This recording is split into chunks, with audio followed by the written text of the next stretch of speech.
Hindi kita titigilan hanggat hindi ka umaamin kung saan mo dinala ang mga kabataang lalaking nakakasama mo rito sa lungga mo! Kahit hindi na sa sarili mo, ipapahamak mo ang mga buhay nila.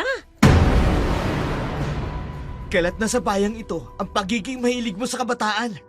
Kaya hindi mo na ako matadala sa ganyang pag-aalala mo. Magda, Ensyang, Dominic, Samuel, patawarin niyo ako!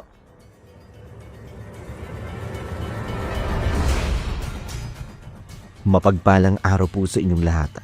Ang kwentong tampok natin sa araw na ito, naganap 20 taon na ang nakalilipas, tungkol sa babaeng nagngangalang Magda. 35 anyos, laking Cavite, pero tubong Quezon. Mag-isa lamang sa buhay si Magda, maganda, maabilidad, at hinahangaan sa taglay niyang angking katalinuhan. Matagal siyang nanirahan sa Cavite. Ginugol ang panahon niya para makapagbagong buhay sa pamamagitan ng pagpapatibay ng kanyang negosyo. Nang magkaroon siya ng sapat na kinikita para buhayin ang sarili, napagdesisyonan niyang bumalik muli sa Quezon para mapalaganap ang kanyang advokasya at permanente na manirahan doon. Natigilan ang lahat nang huminto ang isang truck sa tapat ng tinitirhan ni Aling Insyang. Pagkakita sa kanya, masaya siyang sinalubong ng kanyang mga kababaryo, lalo na si Tandang Insyang.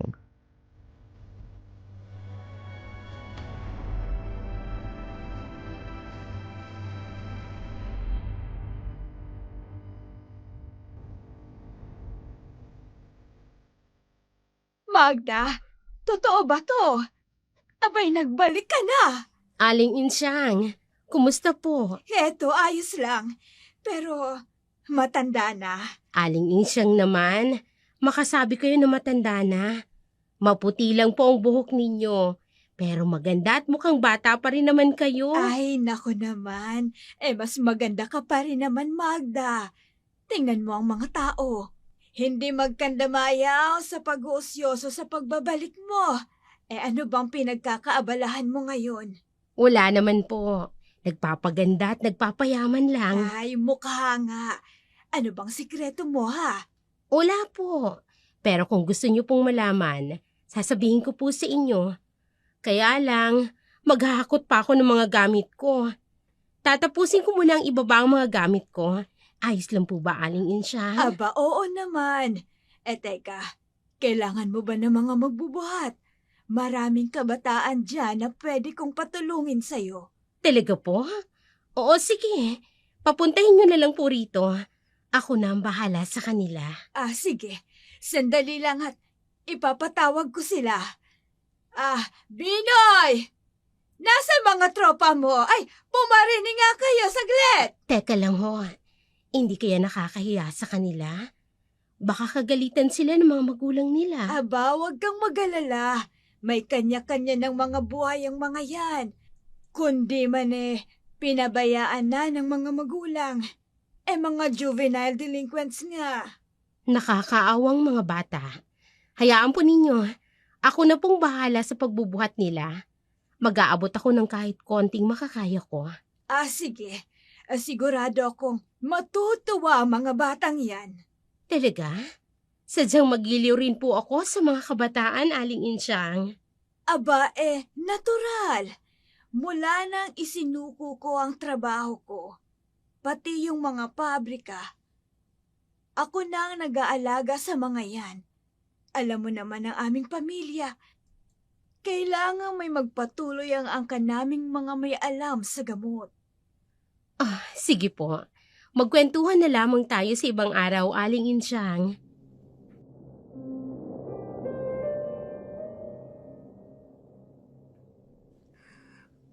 Pinagmasdan ni Magda ang mga kabataan, isa-isang tumutulong na maibaba ang kanyang mga kagamitan.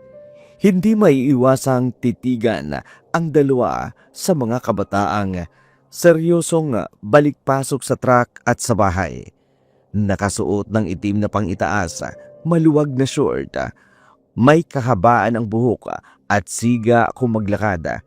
Habang ang isang kasama naman nito nakasuot ng pantalong maluwag na tinernuhan ng puting pangitaas at maikli ang pagkakagupit ng mga buhok. Mas pumukaw ng kanyang interes ay ang seryoso nitong mga tingin sa tuwing nagtatama ang kanilang mga mata. Para bang sa mga titig nilang iyon may malalim na kahulugan. Binigyan niya ng merienda ang mga kabataan at inabutan rin ng di kalakihang halaga ng pera. Masaya ang iilan pero hindi ang dalawang kabataang nakaagaw ng kanyang pansin. Gusto pa sana niyang kausapin ang matanda, kaya lang mabilis itong umalis, umupo sa mahabang bangko na nakapwesto sa tapat ng kanyang bahay. Pinabayaan niya na lamang ito, mas pinagtuunan ng pansin ang ibang mga kabataan na gusto pang makipagkwentuhan sa kanya.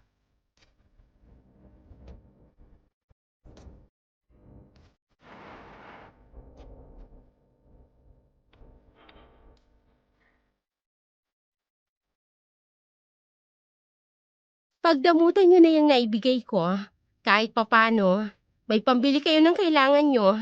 Basta wag lang sa bisyo, ha? Oo. Salamat rito sa bigay nyo, ha? Walang anuman. Yung dalawa, bigla na lamang umalis. Gusto ko pa naman sana silang makilala ng personal. O ano? Umupo na lang ba tayo? Hindi pa ba tayo sisibat? Ano? Hindi ka ba kikilos? Di mo ba nakikita umiinom pa ako ng soda? Pinakain na nga tayo kanina. Bakit bumili ka pa? Di ba narinig mo yung sinabi ng babae? Sinabi ng babae? Na ano? Na huwag daw ibili ng bisyo ang pera? Ikaw ba yan pare? For the first time nakinig ka? Anong meron? Himala! Himala? Bakit ba? Sa nauuhaw ako. Napagod kaya ako sa paghahakot ng gamit niya. Kaya bumili muna ako ng maiinom ko. Magdadailan ka nga lang, sablay pa. Ikaw talaga ang hirap mo minsan makaintindi, no? Tala mo pang babae. Mabilis magbago ang mood. Yung uhaw mo ba talaga ang dahilan o may kung ano sa babae ang gusto mo? Interesado ka, no? Ikaw kung ano-anong napapansin mo. Kung ako sa'yo, itiko mo yung bibig mo. Ubus na yung soda ko, tara na nga. Umiinom yung tao yan, dami mong reklamo. Lokong to Sa akin mo pa talaga binalik yung reklamo mo. Alam mo namang may lakad tayo Pumayag ka pang tumulong tayo doon. Tinawag tayo ni Naiinsyang. Ano magagawa ko? Pwede naman tayong hindi sumunod sa kanya. Hindi mo naman yung kaano-ano bakit sumunod ka? Wala naman tayong ginagawa bukod pa ron. Tsaka nababagot pa ako. Nagkapera pa rin naman tayo, di ba? Kaya huwag ka na magreklamo. Oo nga. Pero barya. Barya lang to sa atin Magsabi ka nga ng totoo. Panay ang tingin mo dun sa babaeng dumating. Interesado ka bang makausap siya? Pati ba naman yung pagtingin ko ron? Big deal sa'yo, Sam? Huwag mo sabihin nagsiselos ka. Gago ka ba? Hindi ako nagsiselos. Hindi tayo talo, no? Loko ka. Titingnan mo siya walang pakialam. Bago siya rito sa atin. Nag-aalala lamang ako baka kung anong gawin niya hindi maganda. Alam mo naman, nag-iingat tayo. Sa ganda ng babaeng yan, wala namang sigurong gagawing hindi tama yan. Subukan niya lang kahit babae siya. Titirahin ko yan. Saan? At paano? Sira ulo. Kung anong lumalabas yan sa bibig mo. Tara na nga. Umuwi na tayo. Makibalita na rin tayo kay amo. Mabuti pa nga. Di naman siya importanteng tao para pagtuunan ko ng atensyon. Ayoko talaga sa mga babae.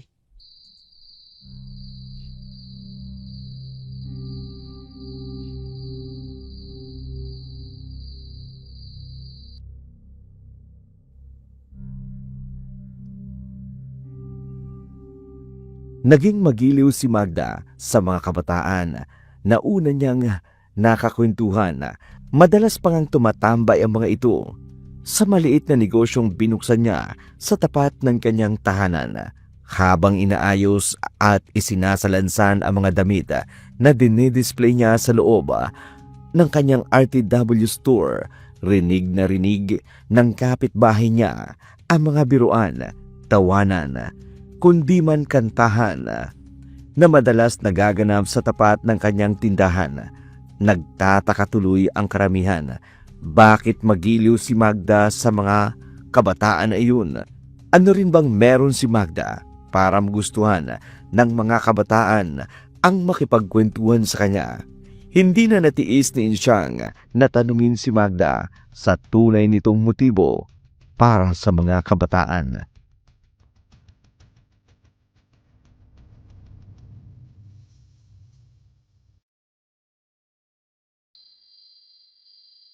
Nay Insyang, gabi na po Bakit napabisita kayo? Magda, pasensya ka na ha. Baka lang naabala kita sa oras ng iyong pamamahinga. Nag-aayos lang naman po ako ng mga paninda ko. Maya-maya magsasara na ako. Iha, yung mga bata rin kanina sa labas. Po? Bakit po? Anong problema? Bakit hinahayaan mo silang tumambay dyan sa tapat mo? Madalas pa ang ingay nila. Nay Insyang, nagkakatuwaan lang naman po sila. Ano pong kaso ron? Ang mga kapitbahay natin, hindi sanay. Alam mo naman rito sa probinsya, may pagkakonserbatibo. Oo nga pala, nakalimutan ko. Pasensya na ho kayo. Natutuwa ho kasi ako sa mga kabataang naririto. Palakwento at mga bibo. Iwasan mo lang kasing makita ng ibang mga tao. Abay, kababalik mo lang. May pangit na agad na komento sila sa'yo. Sige po, tatandaan ko po ang sinasabi ninyo. O paano? Aalis na ako. Magsara ka na ng maaga para umuwi na rin ang mga bata dyan sa harapan mo. Nay Insyang, sandali lang po. Bago kayo umalis, may itatanong sana ako. Ano ba yon? Naaalala niyo po ba yung dalawang magkaibigan na sumama kahapon sa paghakot? Yung umalis ka agad pagkatapos ng patrabaho ko? Si Dominic at si Samba. Sila nga po ata. Basta yung nakaitim at saka nakaputing t-shirt. Oo. Sila nga. Bakit ba? Matanong ko lang, saan ang bahay ng mga yon? Ang totoo hindi ko alam. Madalas lang tumambay ang dalawang yun dito. Pero ang bali-balita ko rito, nag-aarkila yun ng kwarto dyan lang sa may kabilang iskinita. Ganun po ba? Salamat po na Insyang. Paano? May iwan na kita. Inaantok na ako gabing-gabi na. Sige po. Salamat po sa pagpapaalala. Dun pala ang bahay nila. Pagkaminsan nga, pupuntahan ko sila.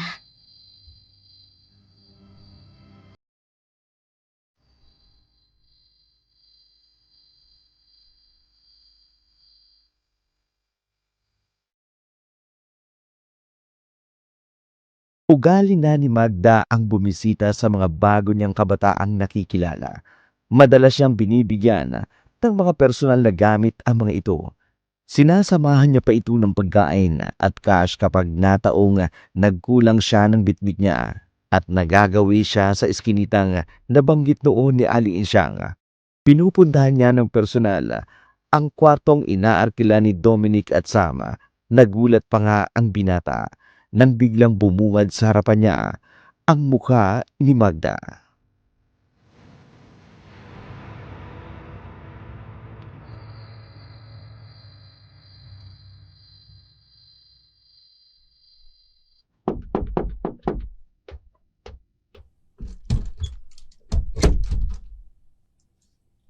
Ano pong ginagawa niyo rito? Pasensya na. Nakakaabala ba ako? Ano pa sa tingin niyo? Dobbs!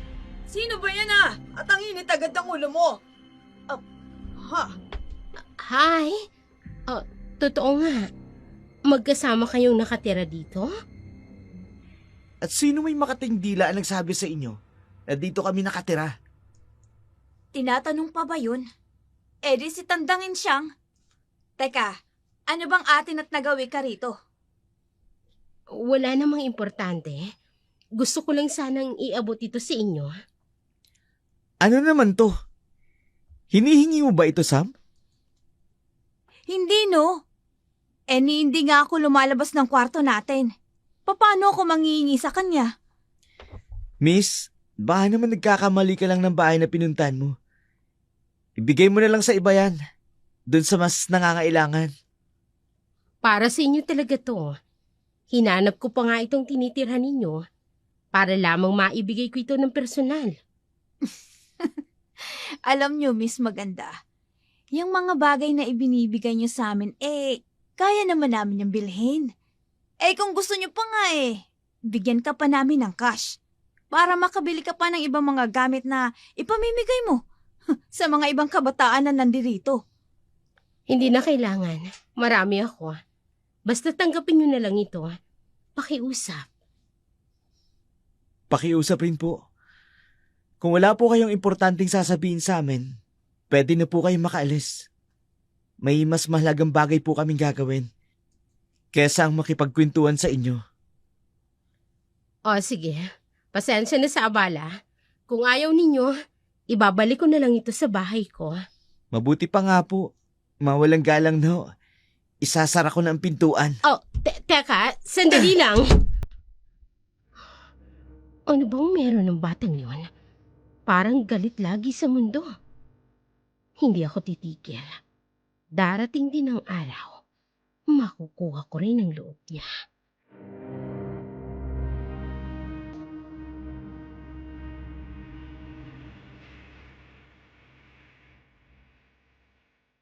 Muntikan mo na atang tamaan mukha noon sa pagsasara mo ng pinto Bad trip. Sa dami ng pwedeng makita, mukha pa talaga niya. Ikaw talaga. Kahit kailan talaga, ang suplado mo sa mga babae. Nagmamagandang loob lang naman yung tao. Tapos, may edad na hindi mo malang iginalang. Wala akong pakialam. Hindi ko siya kaano-ano para igalang ko siya, no? Kaya wag na natin siya pang-usapan. Ano?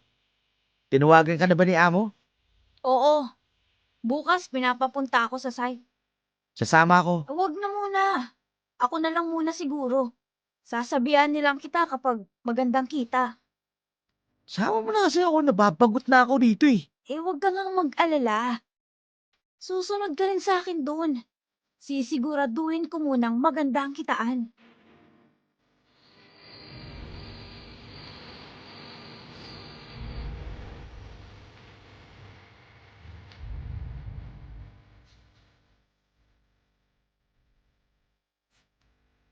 Sa ibang kabataan, ibinabaling ni Magda ang pagpapahiya sa kanya ng binatang pumukaw ng kanyang interes. Ibinigay ang buong atensyon sa pamamagitan ng pagbibigay sa kanila ng pansamantalang trabaho sa kanyang tindahan. Binaliwala ang masamang hinala ng mga kapitbahay niya na baka raw may ginagawang kalokohan si Magda sa mga kabataan. Napalaban sila sa pag-i-inventory ng mga bago niyang stock na RTW. Kaya imbis na maghapon na lamang siyang nagpakamada, inabot silang 10:00 ng gabi bago matapos. Pinauwi niya na ito. Alam kasi niyang pag-iisipan na naman siya ng mga kapitbahay niya ng masama.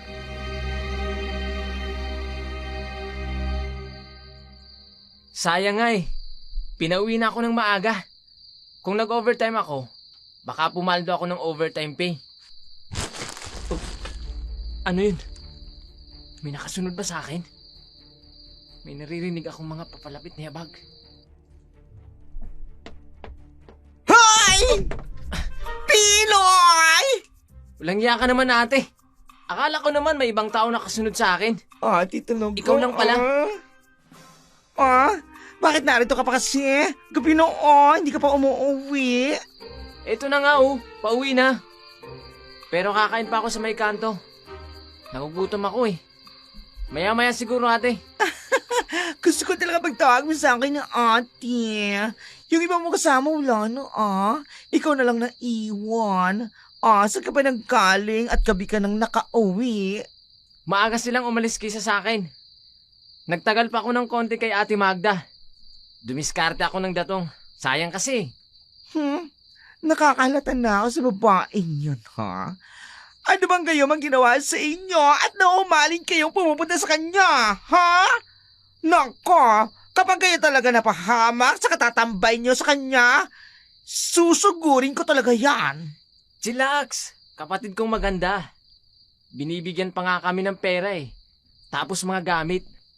At isa pa, hindi kami mapapahamak sa kanya. Ubod kaya ng bait nun. Uwid ng bait? Bakit? May iba binabalak sa inyo kaya ganon? Sige, kumain ka na at na makauwi ka na sa atin. Eh ikaw, Raram pa ako. Huwag mo ako intindihin kaya ako sarili ko. Ikaw umuwi ka na, ha? opo ate, pauwi na. Nervyos ang bakla. Akala mo naman, delikado tong baryo namin. Ano na naman yun? May nakasunod talaga sa akin. Kanina ko pa nararamdamang may nakabuntot sa likuran ko. Naku. Ate Betty, itigil mo ng pananakot mo. Pauwi na nga ako eh. Yari ka ngayon. Hindi! Ah!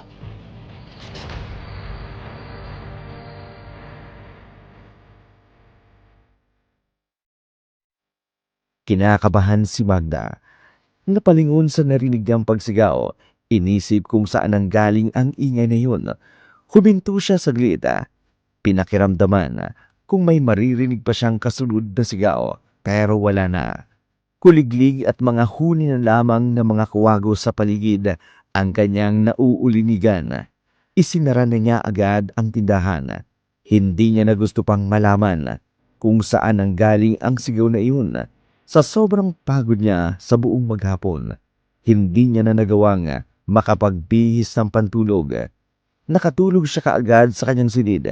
Kinaumagahan, binulabog si Magda ng malakas sa pagtawag mula sa labas ng kanyang tindahan.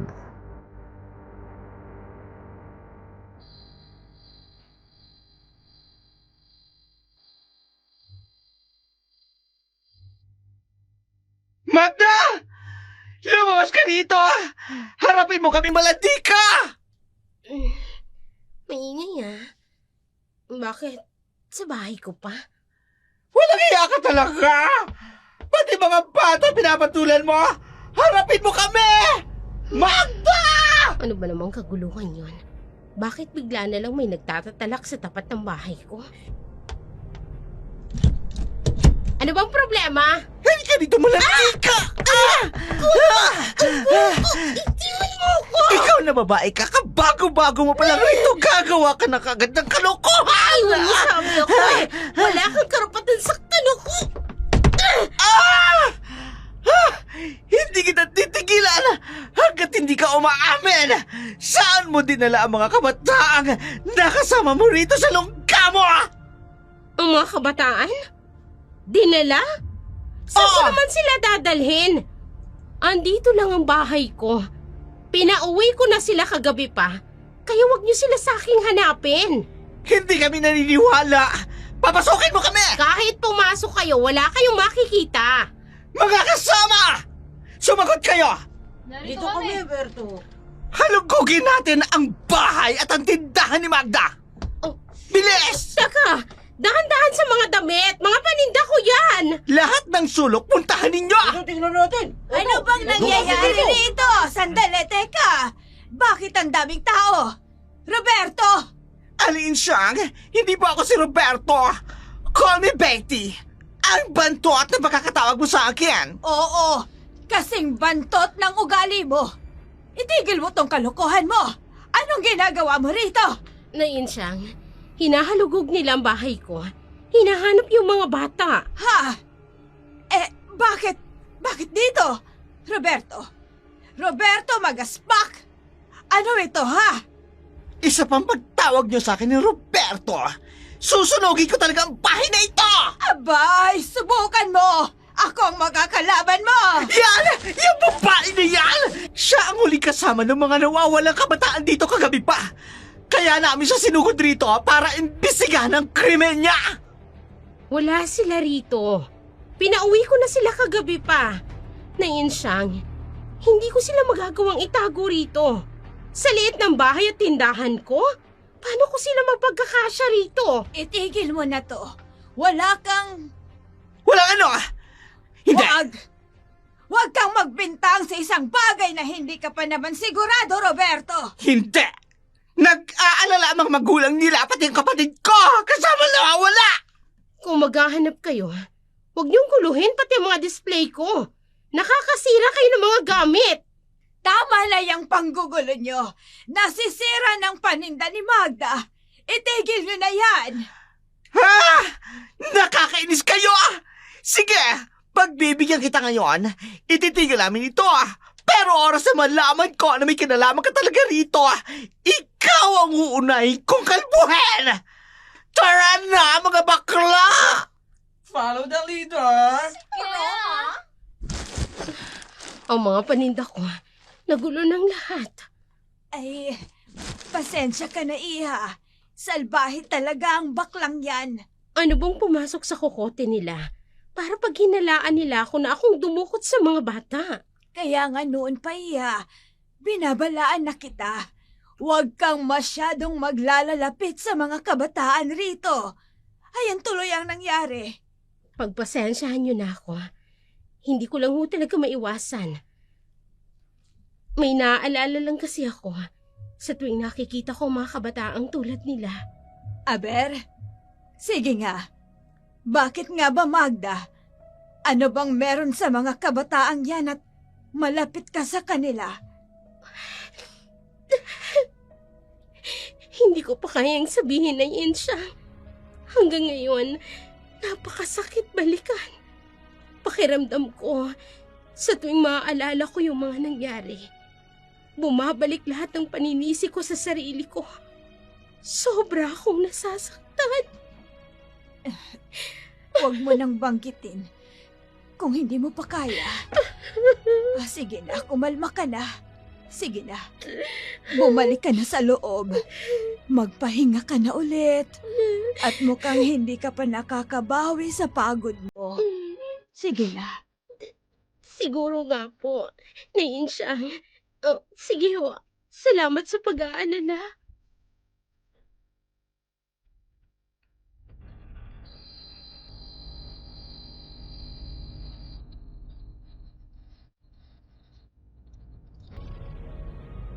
Sa pagbabalik niya sa kanyang silid, napasulyap siya sa larawan na nakapatong sa lamiseta.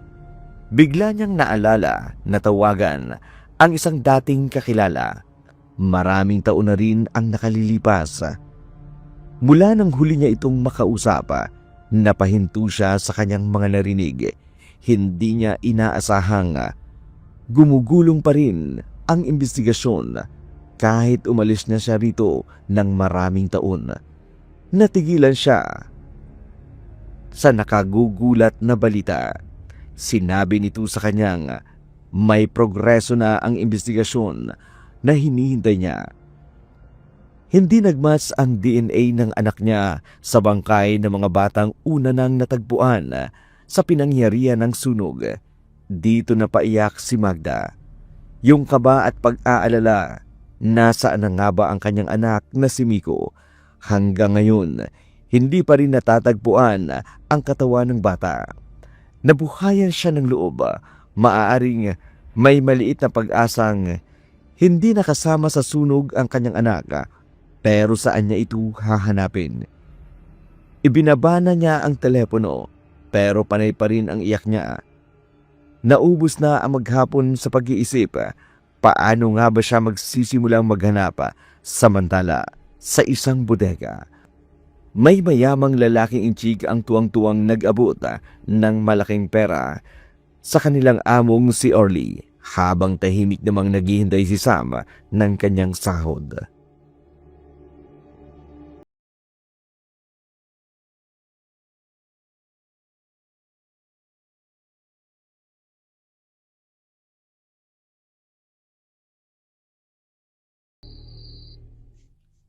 Ah, magaling, Sam. Daming bata. Saan kayo rumuta? Diyan lang sa tabi-tabi. Mga lagalag. Kaya dapat lang na mapakinabangan. Magaling ka talaga. Unang bugso pa lang rito sa lugar mo. Nakarami ka na. Wala ka pa reko pa, Samantha. Amo naman. Huwag niyong tawagin ang buo kong pangalan. Naiilang ako eh.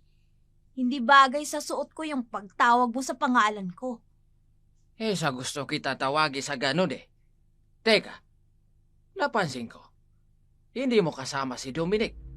Bakit? Hindi muna talaga, amo. Sinusubukan ko muna kasi kung paano ang sistema. At syempre, yung bayaran.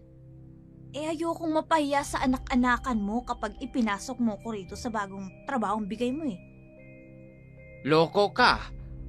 Sinulong mo na ang lakad mo? Mabuti kinaya mo. Wala bang nakakita sa'yo? Amo naman, parang hindi niyo ako kilala kung magtrabaho. Basta sa susunod na lakad mo, isama mo na si Dominic. Hindi po pwedeng wala siya ang bag sa bago nating racket. May favoritism ka talaga, no, amo? Ako naman ang nasa harapan mo. Pero siya pa rin ang pinapaboran mo. Huwag ka na magtampo. O heto, bayad mo. Totoo ba to? Ang kapal ah. Sam, una pa lang yan. Dalan mo ako ng marami para mas makapal pa ang makukuha mo. Areglado, amo. Huwag mo kalilimutan bigyan si Dominic. Maganda paraan yan para ganahan siyang magtrabaho. Sige po. Pero amo, sino ba yung bago nating parokyano? Bakit mga kabataan yung target niya? Konfidensyal yang tanong mo. Hindi ko na pwedeng sabihin kung sino ang bago nating parokyano. Kung nag-aalala ka sa pupuntahan ng mga yan, isipin mo na lang, ipapadala ang mga kabataan yan sa ibang lugar para magtrabaho. O di kaya, bagong pamilyang aampon sa kanila. Kaya huwag kang paapekto sa konsensya mo. Manhid na to, amo. Sa hirap ng buhay ngayon, hindi na pwedeng maawa. Magpapaka-practical na lang ako.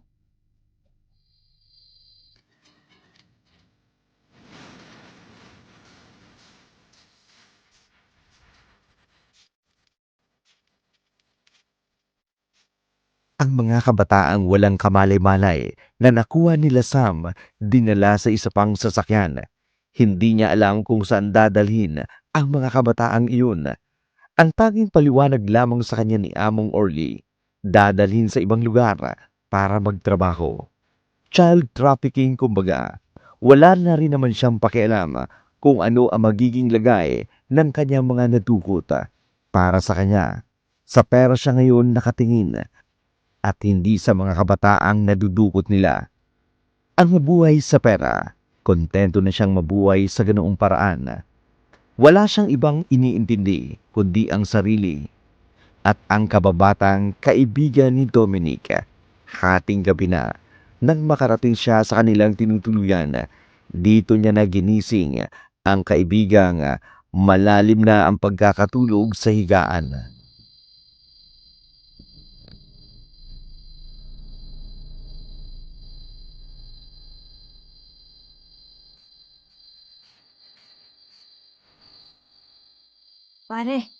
Pare gising. Tumayo ka dyan, uy, gising. Uy,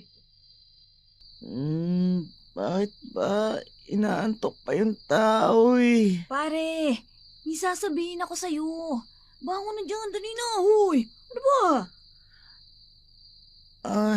Masasabihin mo nung oras na ba? Alauna ng madaling araw. Alauna pa lang ng madaling araw. Oo, bangon na nga, tamad naman ito eh. Madaling araw pa lang, maaga pa eh. Sira, may maganda nga akong balita sa'yo. Hindi ba? Gusto mo nang magtrabaho? Oo, pero bakit alangan yung oras naman? Bang gusto mo sabihin sa akin? Ano ba yan? Pare, tingnan mo oh. Oh, di ba? Tingnan mo tong hawak ko, pare. Ang kapal yan, pare ah. Saan galing yan? Di ba malaking pera to, tol?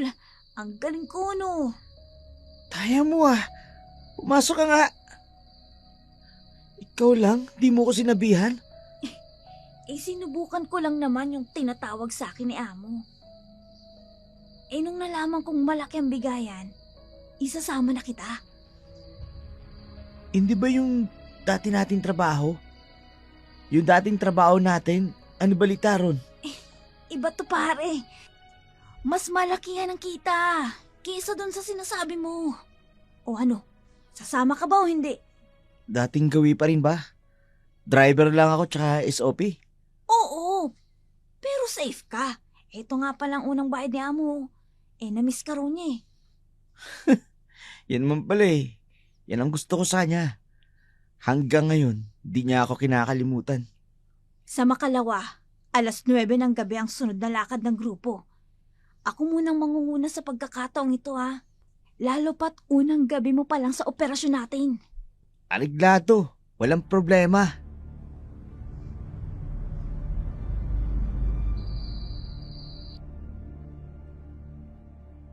Nabahala ang mga tao sa nakatira sa Santa Fe. Sunod-sunod ang pagkawala ng mga kabataan.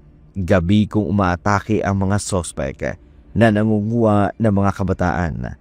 At sa pagiging magiliw ni Magda sa kanila, pati tuloy siya nadidiin sa nagaganap na dukutan. Mula raw nang bumalik siya rito, talamak na ang dukutang nangyayari. Ipinatawag pa nga siya ng barangay, pero kahit anong pagpupumilit nila Berto, wala silang nahita. Wala naman silang makuwang sapat na ebidensya para maidiin si Magda. Nababahala na rin si Magda. Bakit may mga kabataang nawawala ng mga panahong iyon? Ano ang dahilan ng mga sospek? Bakit sila pinupuntiryan ng mga ito? Tinawagan niya ang kaibigang minsan niyang nakausap at sinabing maaari raw itong grupo ng isang sindikato.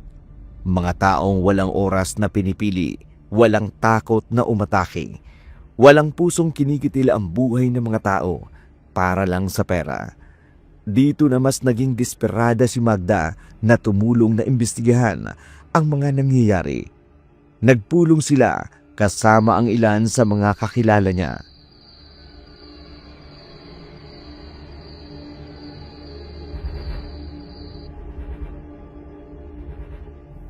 Ano ah?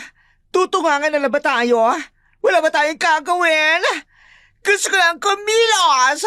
Kahit pumatay gagawin ko ah. Mahuli ko lang talaga tumukot sa kapatid ko. Roberto, kumalma ka nga.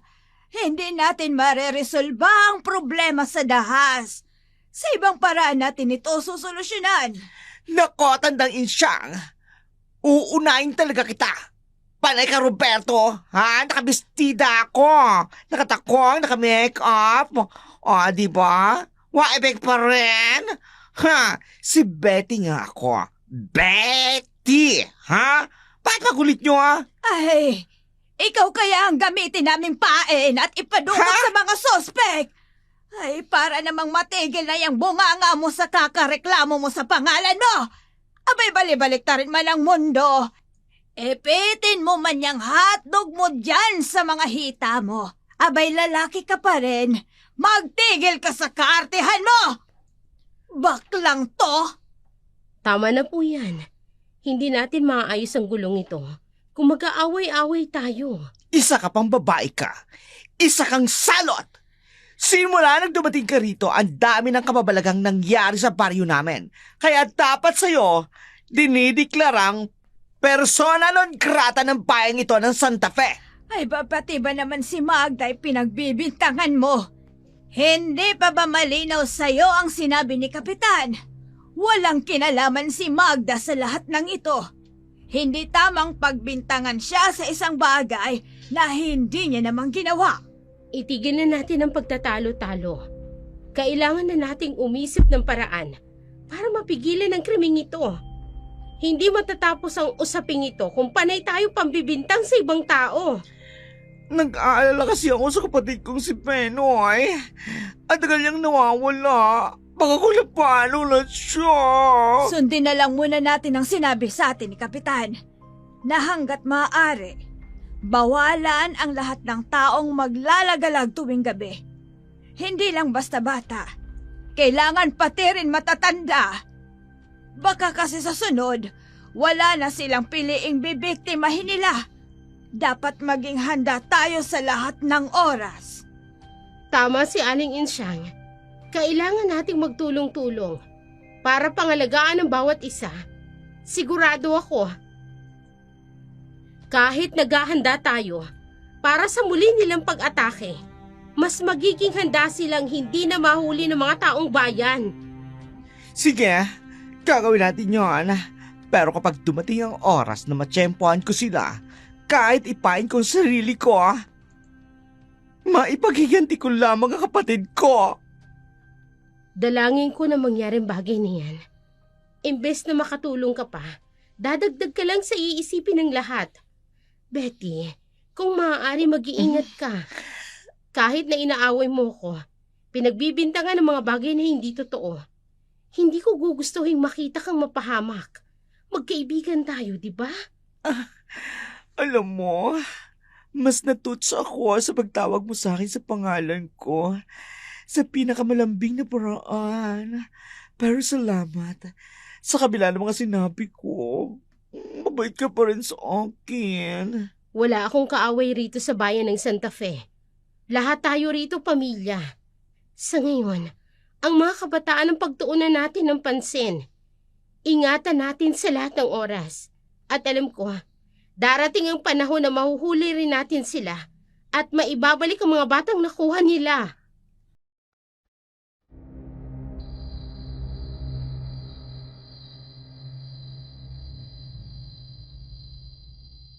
Hindi man naging maganda ang unang pagkikita ni Berto at Magda, pero sa kabutihang loob ni Magda, nagawa nitong palambutin ang puso ni Bertong mapanghusga. Matapos ang kanilang pulong, nagsiuwian na sila sa kani-kanilang mga bahay. Habang si Magda naman, nagbabaka sakaling abangan ang dalawang kabataang inabangan niya mula pa nung huli silang magkita. Hapon na, nang magkasalubong sina Dominic at Sam, pauwi pa lang sa kanilang inuupahan.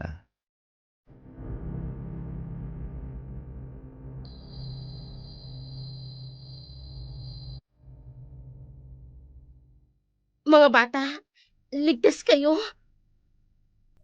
Ligtas? Sa ano?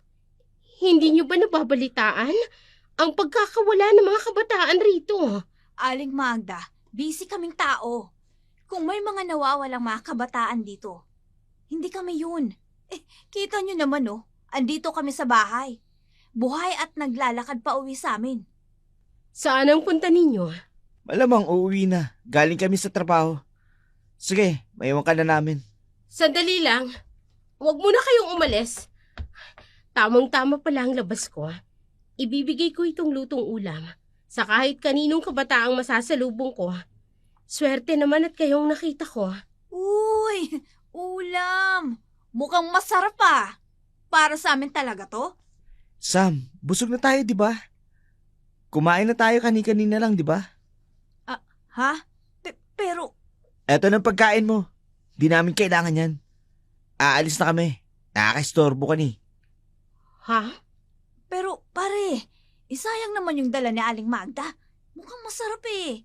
Isa pa, gutom na rin talaga ako. Kung nagugutom ka, doon tayo sa karinderya. Doon tayo kakain. Hindi tayo kakain ng kahit anong pagkain mula sa kanya. Para talaga ito sa inyo. Huwag niyo naman akong tanggihan. Pagpipilitan mo talaga ibigay sa amin yan? O itatapon ko yan sa basuran?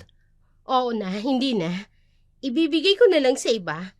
Pasensya na ulit sa abala.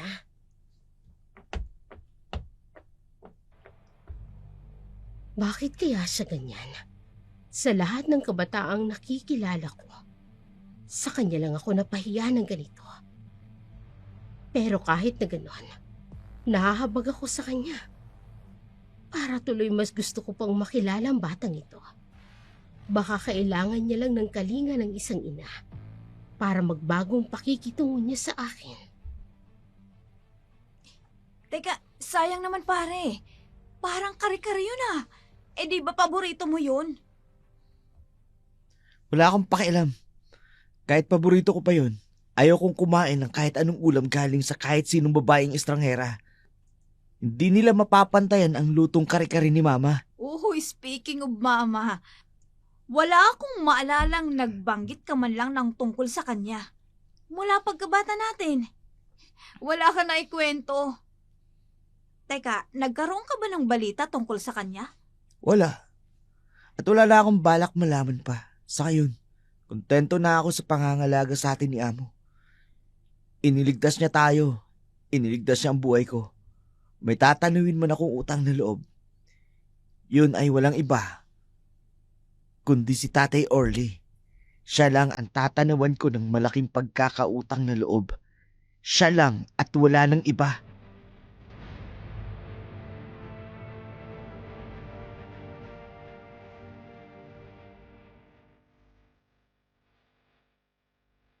Kitang-kita ni Sam ang seryosong bitiw ng mga salita ni Dominic sa kung anong pananaw niya tungkol sa kanyang ina. Isa lang ang pinaninindigan ngayon ni Dominic. Malaki ang utang na loob niya kay Among Orly. Siya ang unang kilala niyang magulang, lalo na sa panahong nawala siya noong kabataan niya. Kinaumagahan, 4:00 ng madaling araw, katatapos lang maghatid ni Magda ng mga orders niyang mga damit sa kabilang bayan. Kahit pa binalaan silang huwag maglakad-lakad sa kalsada sa gabi, di niya maiwasan dahil sa kanyang negosyo. Napadaan siya sa inuupang kwarto nila Sam at Dominic. Nakita niya ang biglaang paghinto ng itim na band sa tapat nito.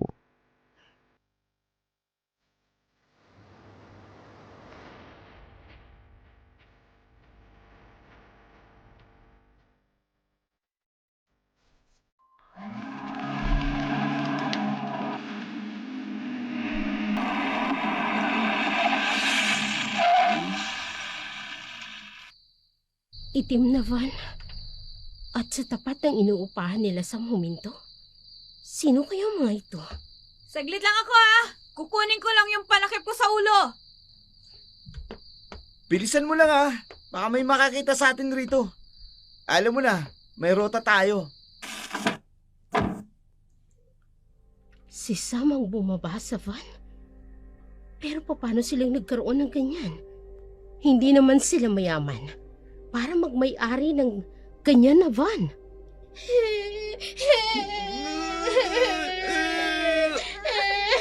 Manahimik kayo! Subukan niyo lang mag-ingay. Mayayari kayo sa akin. Diyos ko, may mga kabataan sa van. At si Dominic, nasa loob rin at may hawak siyang isang lubid. Nakuha ko na! Tara na, umalis na tayo. Diyos ko, Maingay na ang mga bata. ano ito?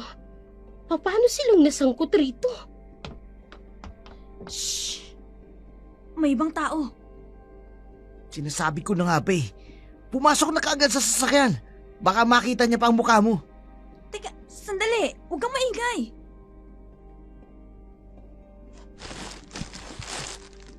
Huwag sana nila akong makita. O Diyos ko. Beast na yan. Pusa lang pala. Walang hiya ka? Pinakaba mo pa ako. Tara na, sibat na tayo. Oo na. Hindi maaari ito. Ang dalawang yon. Kailan pa nila ginagawa ito? Kailan pa nila nagawang mandukot ng mga bata para lang kumita ng pera? Kawawang mga bata. Anong gagawin nila sa kanila? O Diyos ko, anong gagawin ko? Oras na malaman ng mga taga-baryo na ginagawa ito ng dalawang ito, sigurado ako, ipahuhuli nila agad si Dominic at si Sam. Ano nang gagawin ko ngayon?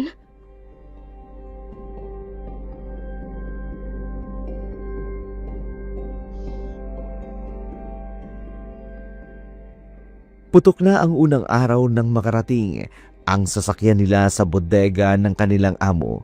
Isa-isa nilang ibinaba ang mga kabataan, walang kamalay-malay.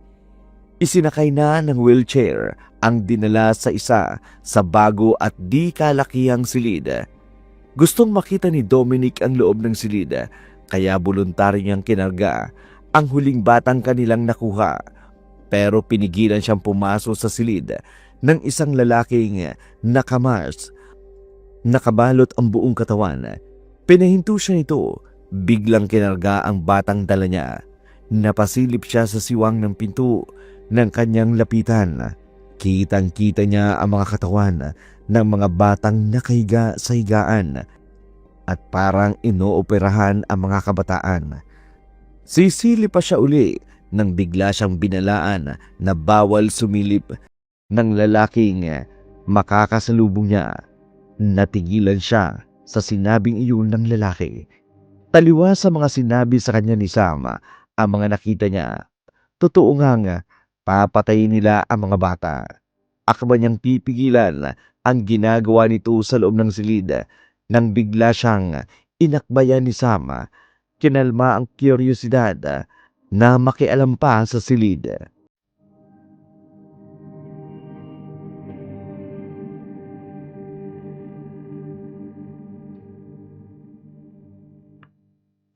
Hoy, anong gagawin mo ha? Saan ka pupunta? Sam, alam mo ba talaga kung anong gagawin nila sa kanila? Ha? I-check up, tapos dadalhin sa ampunan. O di kaya sa may mga magulang na naghahanap ng aampunin. Sigurado ka ba? Ano ka ba? Yung mga dinadampot nating mga bata ay palaboy. Kung di man pinabayaan ng mga magulang nila, ano bang pinag-aalala mo?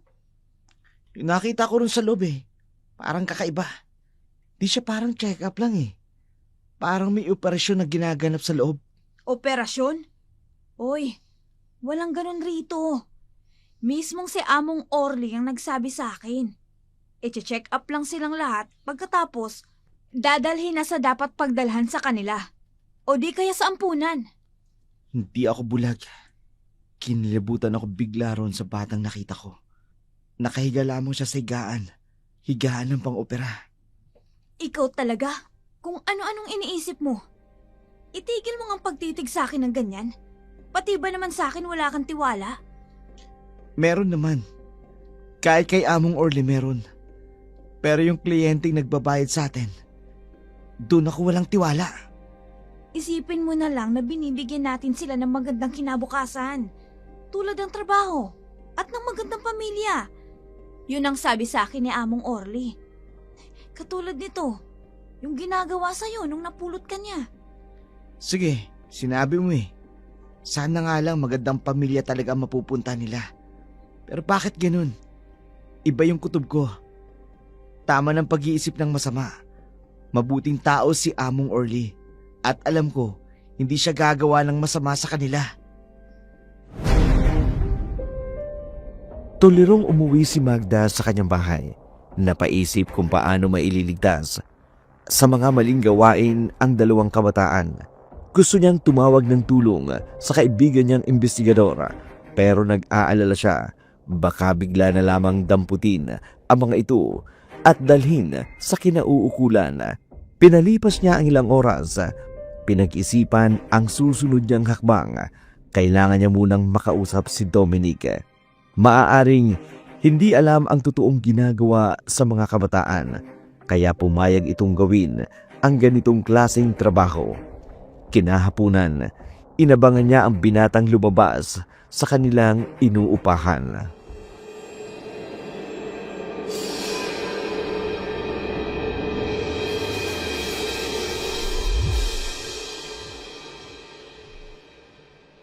Dominic, Ikaw na naman, anong ginagawa mo rito? halika saglit. Gusto kitang makausap. Bakit bang kulit mo?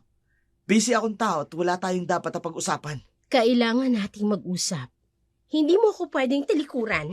Bitiwan mo ang braso ko. Ano ba? Hindi. Sasama ka sa akin. Doon tayo sa walang tao. Sa walang tao? Bakit? Ano pag-uusapan natin? Anong ginawa ninyo kagabi? At bakit nakita kita sa loob ng itim na van? Ha? Teka lang. Masakit. Naigpit ang pagkakahawak mo sa braso ko. Magsabi ka sa akin ng totoo. Anong ginawa ninyo ni Sam sa loob ng itim na van? Wala. Nagtatrabaho lang. Nagtatrabaho? Trabaho bang may tuturing ang mandukot ng mga batang walang kalaban-laban? Dominic, nasa katinuan pa ba yung utak mo? Ano bang pakialam mo? Wala kang karapatang pagsabihan ako na ganyan. Hindi kita nanay at wala kang kaugnayan sa akin. Oo, hindi mo ko nanay. Pero pwede mo kong ituring bilang isang ina. Nagmamalasakit ako sa'yo. Subukan mo lang akong pagkatiwalaan. Paano nasangkot dito ang kagustuhan mong tratuhin kang nanay? Sa pakikialam mo sa buhay ko, wala akong dahilan para sundin ko kung ano man gusto mo. Wala tayong kaugnayan para gawin mo yun. Dominic, alam ko na ang totoo. Kitang-kita ko kayo ni Sam. Sabi mo sa akin, wala pa rin ba akong karapatang makialam? Kayong alam ko na isa kayo sa mga dahilan kung bakit nawawala ang mga kabataan rito sa baryo. Ano? Natigilan ka? Tama ako, di ba? Oo na. Kami nga yun. O ayan, umamin na ako. Masaya ka na, ha? Itigil niyo itong kalokohan ninyo. Itigil mo rin ang pagpapanggap mo ng mabuting tao. Kalat na sa bayang ito ang pagiging mahilig mo sa kabataan. Kaya hindi mo na ako madadala sa mga ganyang pag-aalala mo. Huwag mong ibahin ang usapan. Walang katotohanan ang ibinibintang nila sa akin. Ang katotohanan ipapahamak mo ang buhay ng iba ay hindi mo na pwedeng maitago pa sa akin. Bakit? Dahil lang sa kakarampot na halaga? Dominic, huwag kang magpasilaw sa pera. Sinisira mo ang buhay mo. Dati nang sira ang buhay ko, Magda. Kaya manahimik ka na. Kung gusto mong mandukot, pumatay, manloko, manggago ng ibang tao, lalabas na ako ron. Kung masakit sa mata mo ang nakikita mong krimeng ginagawa ko, magbulag-bulagan ka. Kung kinakailangang itiko mo yung bibig mo, gawin mo. Kung ayaw mong sa'yo ko ibanin ang galit ko. Maawa ka sa mga bata. Kahit hindi na sa sarili mo, ipapahamak mo ang buhay nila. Hindi totoo yan! Ang mga batang nakukuha namin na palaboy, wala ng pamilya. Dinadala namin sila sa panibagong pamilyang kukup-kup sa kanila. Kundi man sa mga taong maaaring magbigay sa kanila ng trabaho. Yon ang sabi ng amo ko. Sigurado ka? Doon nga sila kaya mapupunta? Paano ka makakasiguro? Dominic, mapanlin lang ang mundo. Hindi lahat ng sinasabi ng tao, totoo. Kailan ka matatauhan? Kapag ba nalaman mo kung anong nangyayari sa mga batang dinudukot ninyo? Tandaan mo, sa mundong ginagalawan natin, bilang lang ang taong tapat sa sinasabi nila. Ngayon, kung talagang magandang kinabukasan ang hangarin mo sa kanila, alamin mo kung saan napupunta ang unang batang nadukot ninyo. Bago mo sabihing magandang kinabukasan nila ang pagdukot ninyo.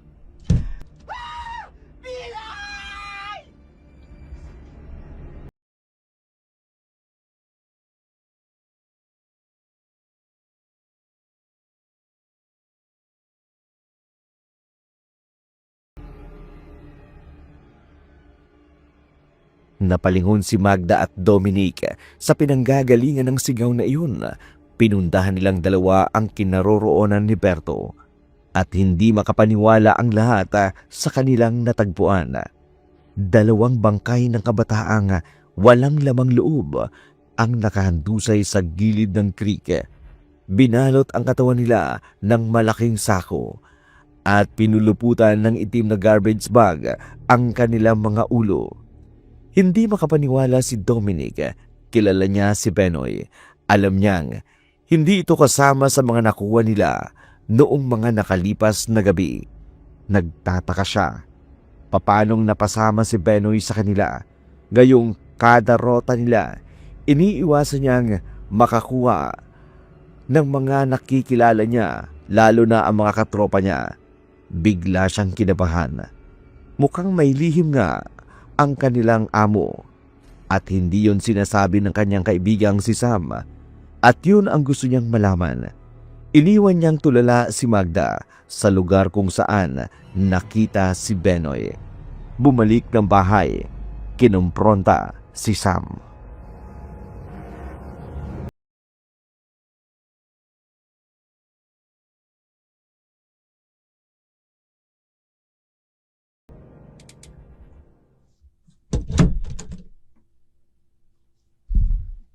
Binoy, saan ka ba galing Nalingat lang ako saglit, wala ka na.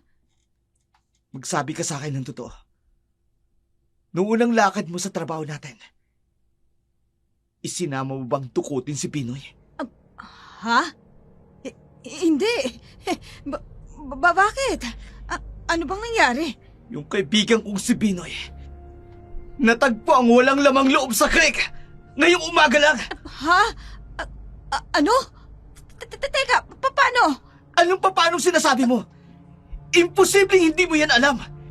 Yung itim na garbage bag na nakapulupot sa ulo ni Binoy, may tatak na parehas yun sa tatak ng garbage bag na ginamit sa bodega ni Amo. Hala, pero wala akong alam dyan.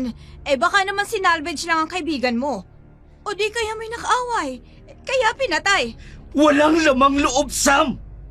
Tuyong-tuyo ang katawan niya. Parang sinimot pati dugo niya. Teka sandali, naguguluhan ako. Ano bang gusto mong palabasin sa sinasabi mo, Si Among Orly, may kutob ako nagsisinungaling siya sa atin. Hindi totoo ang sinasabi niyang dadalhin ang mga batang yun sa ampunan o di kaya trabaho sa ibang lugar. Kinukuha nila ang lamang loob ng mga bata. Kinukuha? Para saan? Bakit nila kukunin? Dominic, baka napapraning ka lang. Kumalma ka nga muna. Huwag kang taranta dyan. Sam, kaibigan ko si Benoy. At kahit parehas lang kami naggago, hindi ko gugustoy maging dahilan ng pagkamatay niya. Dahil lang sa pera! Oh, kalma. Okay, kalma. Sige. Kakausapin natin si Among Orly. Lilinawin natin sa kanyang lahat ng ito. Magpahinga ka muna.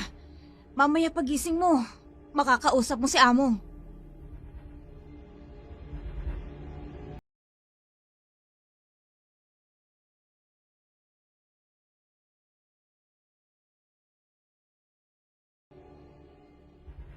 Hindi na hinintay pa ni Dominic ang umaga.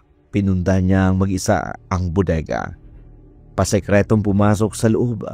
Alam niya ang pasikot-sikot rito. Kaya nagawa niyang maiwasan ang mga posting guards ng kanyang amo. Lumusot siya sa likurang bahagi nito at dahan-dahang lumapit sa bintana ng kwartong pinagdala nila sa mga kabataan. Sumilip siya rito. Nakita niya sa loob ang ilan sa mga taong balot ang katawan ng overall gears. Habang may mga batang nakahiga sa stretchers, napadako ang tingin niya sa pinakaunang bahagi ng silid. May 2 taong nakatayo roon, nakasuot rin ng mga overall gears. Mukhang katatapos lang nilang umikot. Pinalabas sila sa likurang bahagi ng pinto ng silid. Sinundan niya ang 2 at napansin niya ang kakaibang kilos ng isa sa kanila. Ang hubog ng katawan ay malayo sa normal nitong anyo. Mabilis ang paggalaw nito at maririnig niya ang boses para bang nagmumula sa ilalim ng lupa. Pumasok siya sa isang parang tagong silid at dito ay pasekreto niyang minanmanan ang lahat ng kanilang ginagawa. Tinanggal nila ang overall gears ng 2 at kitang-kita ni Dominic ang nakakikilabot na itsura na kasama ng kanyang among si Orly.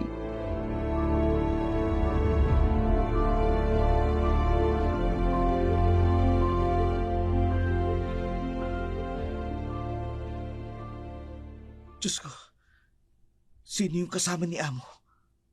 Parang hindi normal ang kanyang itsura. Nakakatakaw ito, Orly. Piyesa nakahain na pagkain sa akin sa kwarto ito.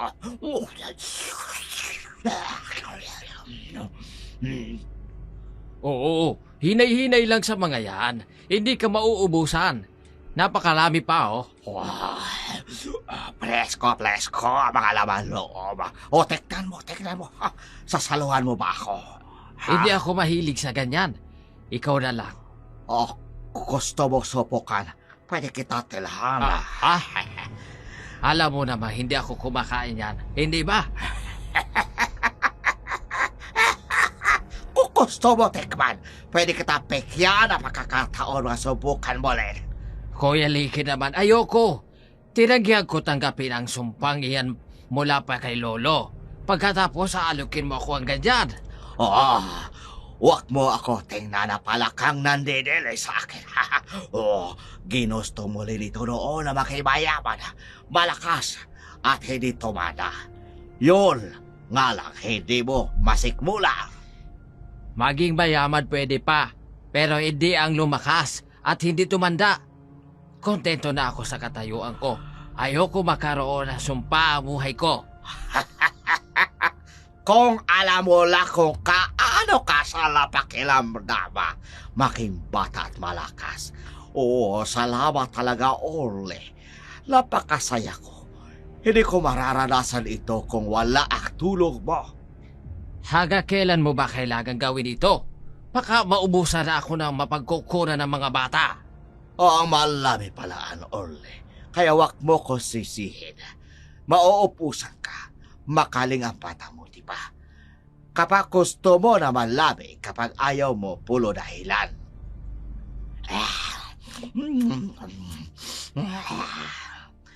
Yak, Kadiri, kilaan niyo yung lamang loob na hilaw.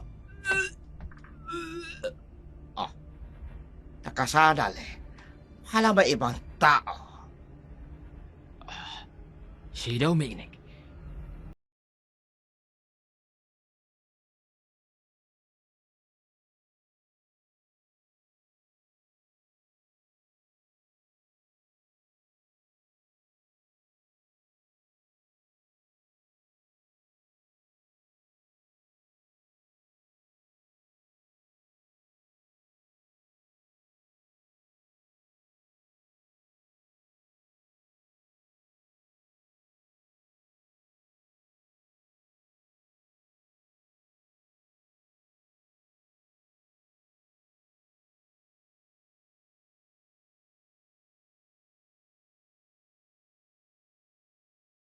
Tulog na pinaamoy ng lalaking nakahuli sa kanya. Di tulad ng iba, dinala siya sa hiwalay na silid. Basta na lamang siyang ikinulong roon na mag-isa. Si Orly naman, walang kibong pinabayaan na lamang ang ginagawang pagkulong sa binata. Wala siyang magawa sa pagkakataong iyon. Lalo pat utos nito ng kapatid niyang si Ricky. Samantala, nabahala ng gusto si Magda pagkatapos ma-report sa kinaukulan ang pagkakatagpo ng bangkay ni Penoy sa creek. Napansin ni Aling Ensyang ang pagkabalisa ni Magda. Sinubukan niya itong usisain pero hindi magawang sabihin ni Magda sa matanda ang kanyang nalaman. Hindi niya kayang mapahamak ang binata. Lalo pat na siguro niya ang pagkabigla sa reaksyon ni Dominic nang matagpuan ang bangkay ni Penoy.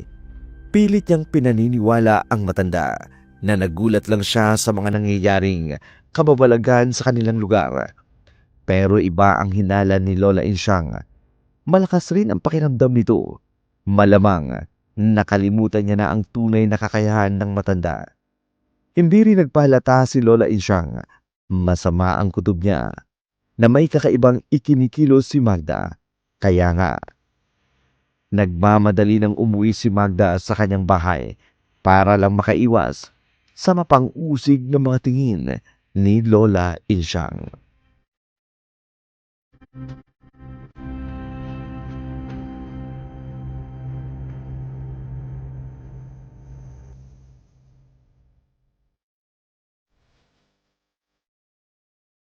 Diyos ko, hanggang kailan ko kaya itatago ang katotohanan ng nalaman ko? Natatakot ako para kila Dominic at Sam.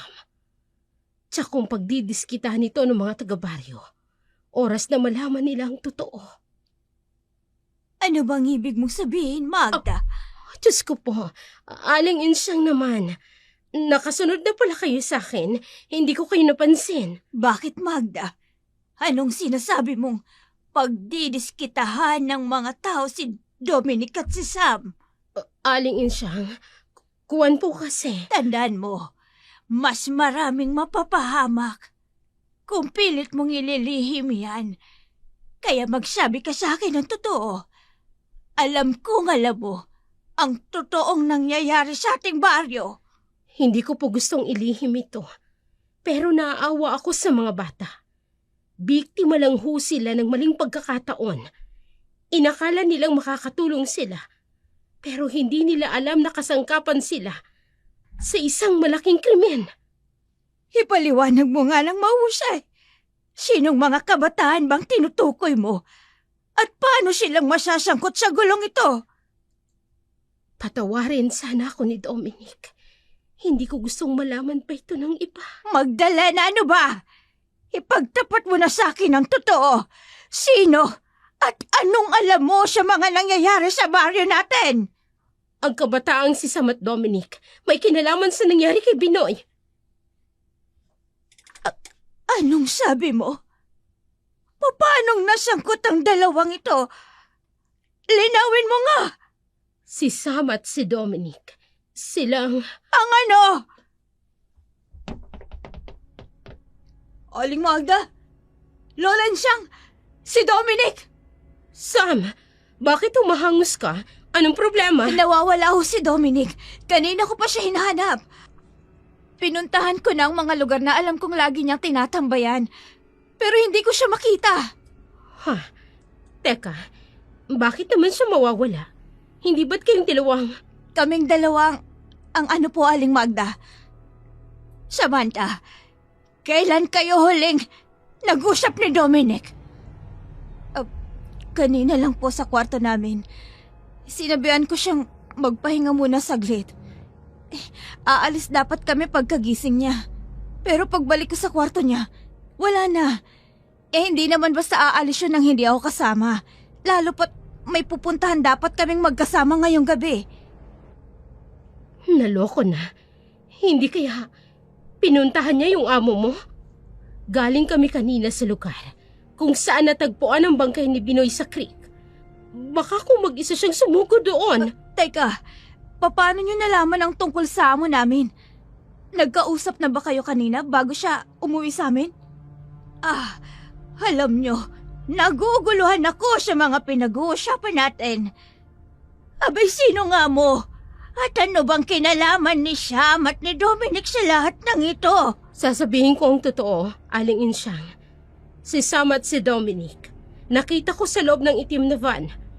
May sakay na mga walang malay na kabataan. May hinala ako na ang pag-alis ni Dominic ngayong gabi, may kinalaman sa pagpunta niya sa kanyang amo. Visit, ang mokong na yun. Bakit mag-isa siyang pumunta roon? Naloko na talaga. Teka Sam, saan ka pupunta? Huwag kang pupunta roon ng mag-isa. Pati ikaw mapapahamak. Samantha! Kung matatagalan pa ako bago makarating doon, baka huli na ang lahat para kay Dominic. Sumunod na lang kayo. Madali lang humahanap ang bodega. Aling Insyang, naaalala mo ba yung lugar kung saan mo ako nakilala? Ay, oo. Ayun mismo yung pabrika na dati kong pinagtatrabahuhan. Opo, yun ang aming bodega. Mauna na ho ako. Hindi ko pwedeng pabayaan lang ng sulohing kausapin ni Dominic, si Among Orly. Sige ho. Sige, susunod kami. Mag-iingat ka. May iba pa palang umangkin ng lugar na yon. Pagkatapos, ginamit na nila sa iligal na gawain. Hindi ako makapaniwala sa mga nalaman ko. Ang mga batang ito, naging kasangkapan sila para gumawa ng mga bagay na ikakapahamak ng iba. Diyos ko, ano bang nangyayari sa kanilang dalawa? Paano nila naatim gawin ang mga bagay na ito? At ang ikinalulungkot ko, paano kung malaman ng lahat ang mga kasalanan nila? Mahuhuli sila at sigurado pananagutin sila sa mga pagkakasala nila. Saka na natin pag-usapan ang tungkol sa bagay na yan. Ang mas importanteng gawin, hanapin si Dominic. May kutob akong nasa panganib ang buhay niya, kaya pakiusap. Tulungan natin sila, Aling Insyang. Tayo na muna. Huwag muna nating ipaalam ito sa iba. Kailangan may nakakalam sa ating pupuntahan. Manganganib rin ang buhay natin kung wala tayong maayos na plano. Alam kong delikado, pero kailangan nating iligtas sa mga buhay nila. Pumapayag ako. Sasabihin natin to kay Berto. Pero hanggat maaari, huwag muna nating idetalye ang lahat. Magiging tulong na sa atin yan kung sakaling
Papa Jesus, iligtas mo ko. Miko? Anak? Kung naririnig mo ko, sagutin mo ang tawag ko. Miko! Si Mama yun. Mama! Andito ako! Tulong! Tulong! Tulungan niyo ako! Sirain natin ang pintuan. Kailangang mailabas sa mga bata sa loob. Alam kong buhay pa sila. Delikado yung sinasabi mo. Lalo lang magliliyab yan. Dahil papasok ang hangin. Maghintay na lang tayo sa bumbelo. Pero ang anak ko, nasa loob pa ng bus. Kailangan ko siyang mailigtas. Mama! Miko! Anak! Gagawa ko ng paraan para mailabas ka riyan. Hintayin mo ako! Tatawag ako ng tulong. Oh, teka, sandali. Yung lalaking kausap ko kanina. Saan yun nagpunta? Oh! Hindi!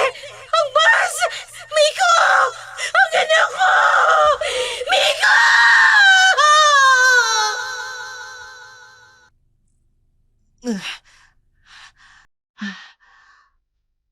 Panaginip. Masamang panaginip. Pero parang totoo. Yung mukha ng babae, hindi masyadong malinaw. Pero ang boses niya pamilyar. Parang minsan ko nang narinig.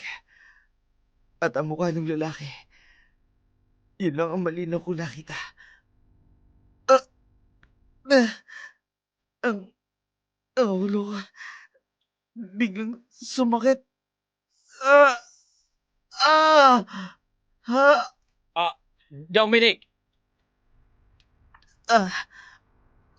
Among, Orly, kayo pala. Pagkakawalan mo na ba ako? Salamat naman kung ganun. Patawad. Teka, anong ibig niyong sabihin, patawad? Tatay Orly, bakit hindi niyo pa binubuksan ng kwarto? Masakit ng mga braso ko sa pagkakatali ng mga tauhan niyo. Pakawalan niyo na ako rito. Hindi pwede. Mananagot ako kapag ginawa ko yon. Tay Orly naman, bakit? Pababayaan niyo lang ba ako rito? Anong gagawin nila sa akin? Hindi ko alam. Sa ngayon, mag-iintay pa ako sa kung ano binabalak ni Kuya Licky sa'yo. Lalo pa't nakita mong ginawa niya kanina. Tay Orly naman, Hindi mo man lang ba ako ipagtatanggol sa kanya? Hindi ba't kaya mo naman akong arborin? Pakiusap, tulungan mo ako. Ano ba kasing ginagawa mo rito?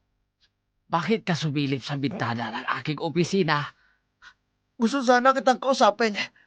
Pero inunahan na ako ng kaba. Kaya ambis na hanapin kita. Nagmasid na lamang ako sa mga kilos nyo nung kasama mo. Alam mo ba sa ginawa mo? Mapapahamak ka ng tuluyan. Pero bakit? Hindi mo man lang ba ako magagawang ipaglaban sa kanya? Anak-anakan mo na ako, di ba? Ikaw ang tumatayong tatay ko. Halos 10 taon. Bakit ngayon bigla mo akong pababayaan? Papatawad. Iba ang usapan kapag pamilya ko na ang tamay. Sige, maiwan na kita. Tayo Orly! Bumalik kayo! Tayo Orly, pakawalan niyo ako! Iligtas mo ako sa kapatid mo! Pakiusap! Tayo Orly!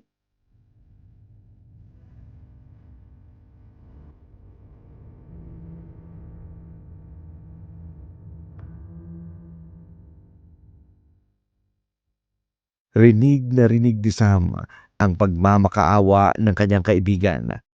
Agad niyang hinanap ang kanyang among si Orly. Siniguradong alam nito ang kinaroroonan ng kaibigan. Pero nagulat siya nang makasalubong ang isang hindi pamilyar na matanda sa harapan ng bodega. Seryoso ang mga tinig na ipinukul nito sa kanya, dahilan para mapaatras siya at matakot. Muling sumigaw ng tulong si Dominic. Ngayon niya lang natiyak na ikinulong si Dominic doon sa bodega. Nagtaka siya kung bakit.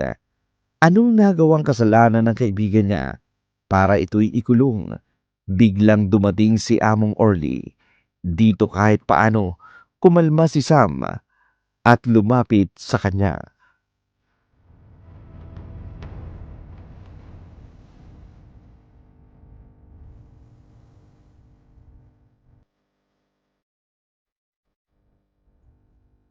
Among Orly, mabutit nakita kita. Si Dominic, narinig ko sumisigaw. Anong nangyari? Nasaan siya? Bakit sumunod ka palito? Nagpapakamatay ka rin ba? Tulad ng kaibigan mo, ha? Ano pong pinagsasasabi niyo, Among? Hinahanap ko lamang po si Dominic. Siya nga pala, sino yung matandang nakatayo sa harap ko? Siya ba yung bago nating kliyente?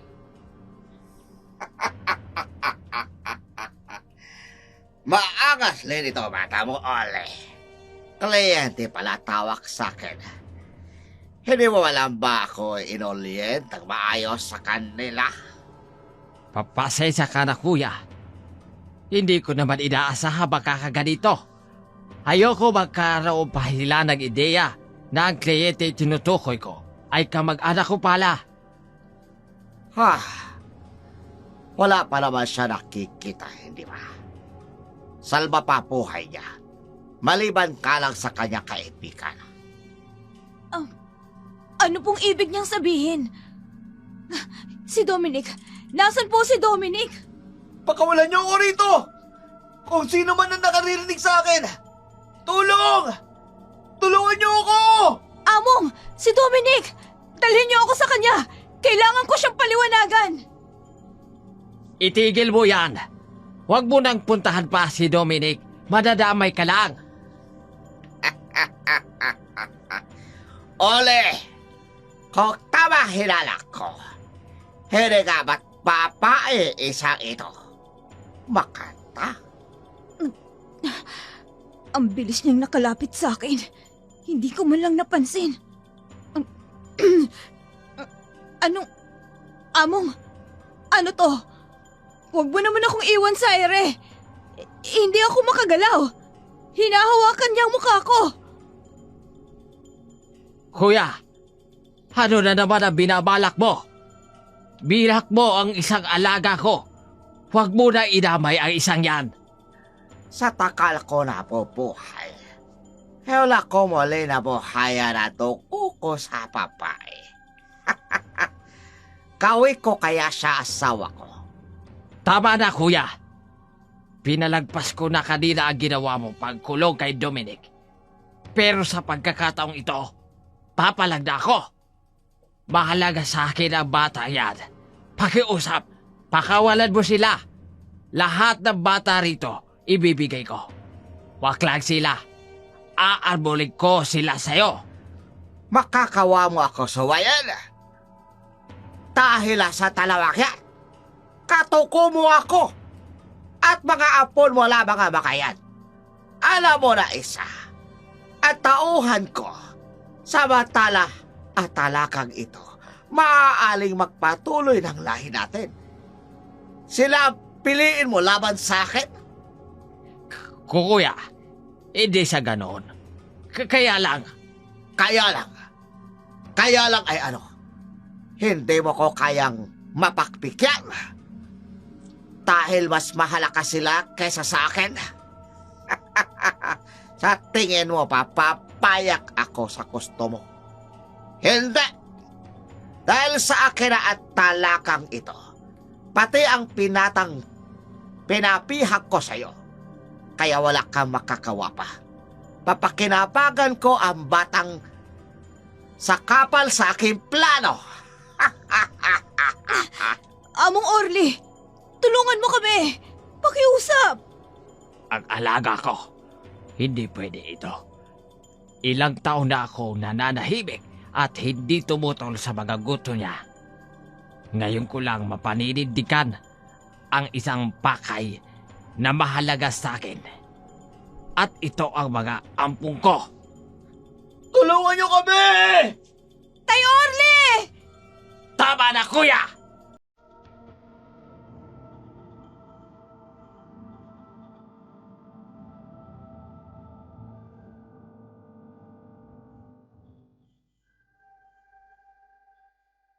Nasa kalagitnaan ng pagtatalo ang magkapatid. Nang makarating sina Magda at aliin siyang sa bodega, ramdam agad ng matanda ang nakakikilabot na presensya sa loob ng bodega. Doon pa lang ay nakumpirma niya ang dahilan kung bakit wala ang mga bantay na pumigil sa kanilang pagpasok. Binalaan niya si Magda na mag-ingat. Hindi biro ang kanilang kaharapin. Ilang saglit pa, narinig nilang muli ang sigaw ng isang binata. Alam ni Magda ang boses na ito ay boses ni Dominic. Kasunod doon, ang malulutong na mga halakhag na mga hindi nila nakikilalang nilalang. Sa pagpasok nila ay naabutan nila ang nakakikilabot na tagpo ng mga kabataan. Tangan ni Ricky, ang walang malay na katawan ni Dominic, habang si Samantha naman nakahandusay rin sa sahig, hinang-hina sa pagkakasuntok sa kanyang sikmura para lang mapigilan ang kanyang pagtanggi at pagtakas. Habang naniniglod naman si Orly sa harapan ng isang aswang na handa ng sagpangin si Dominic.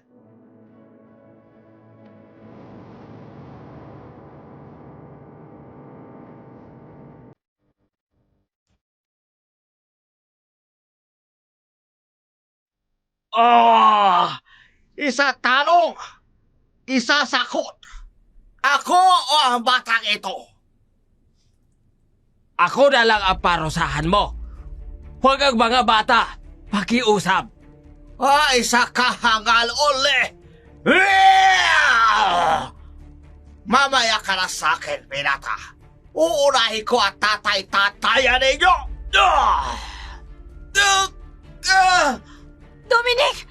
Huwag ka matutulog! Pakiusap! Lumabang ka, Dominic! Halik ka lito! Kuya! Mas pinili mo sila kesa sa akin. Halika! Isa ka kahiya sa ating lahi! Kuya! Balikat ka! Panginoon ko! Nahuli na tayo ng dating! May sugatan na sa kanila! Dominic! Samantha!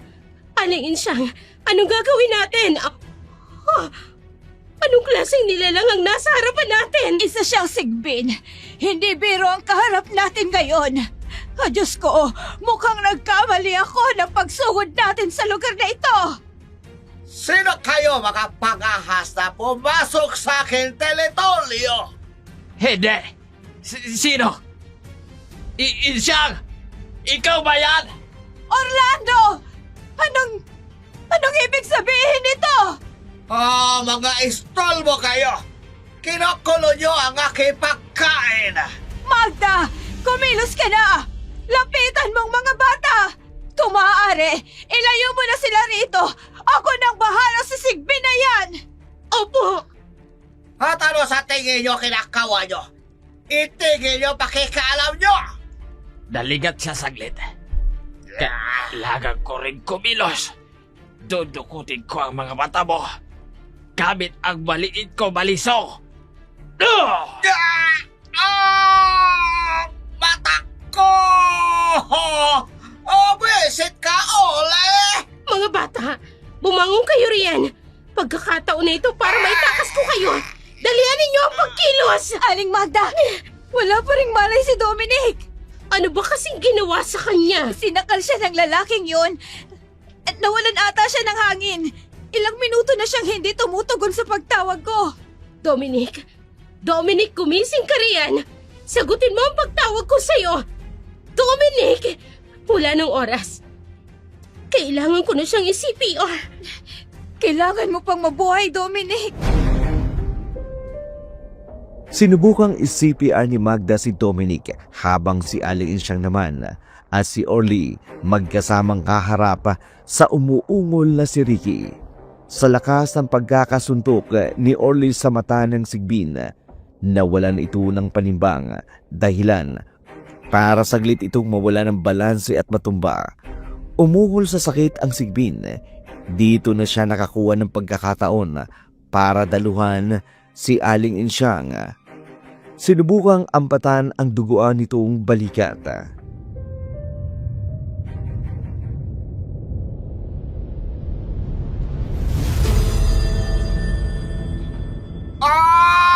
Mata ko! Walang hiya ka, Ole! Orlando, ang balikat mo! Ang daming dugong umaagos sa'yo! Akala nyo ba? Basta nyo ako matakasan? Kahit mapula ka mata ko, matalik ko balik kayo mapalusahan! Insyang, umalis na kayo. Iligtas mo ang mga bata. Dalian mo na! Kasama kitang ililigtas mula sa Sigbi na yan. Hindi ako papayag na maghiwalay pa tayong muli. Naaway ko kayo! Papatay ko kayo lahat! Umalis ka na, Insyang. Aatake na siya. Panginoong makapangyarihan sa lahat, itinataas ko ang aking takot at pangamba. Ano nangyayari sa akin? Wala ko nabibigay sa iyo sinasabi. Sa pamamagitan ng iyong makapangyarihang pangalan, puksain mo ang masamang nilalang na ito na nasa aking harapan. Pumaslang ng buhay nang walang kalaban-laban at walang awang sinira ang buhay ng mga kabataan. Masakit aking tenga! Itigil mo yung kinakawa mo! Sa pamamagitan ng iyong banal na dugo, lusawin mo ang sigbing ito sa pangalan ni Jesus! Pagmamayalan mo ito, Ole! Mamamatay ako, pero sa'yo na sunod na nadaloy ang panibagong lahi ng aswang na injek! Ikaw susunod na sikping injek! Tanggapin mo ang parusa sa iyong mga kasalanan! Katawan ko nalulusaw sa likido na yan! Tama na! Tama na!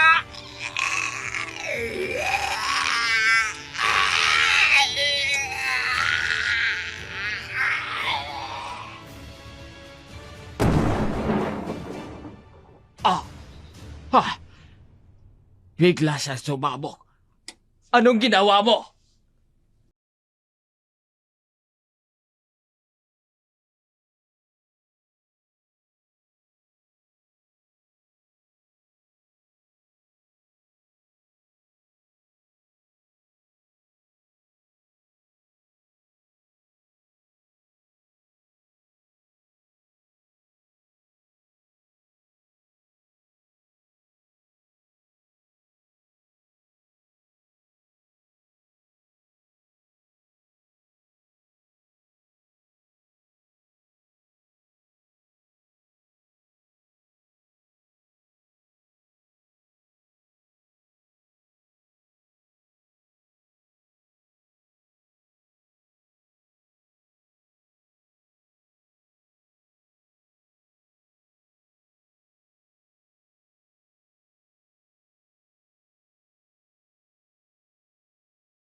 Dominic, Diyos ko, salamat naman.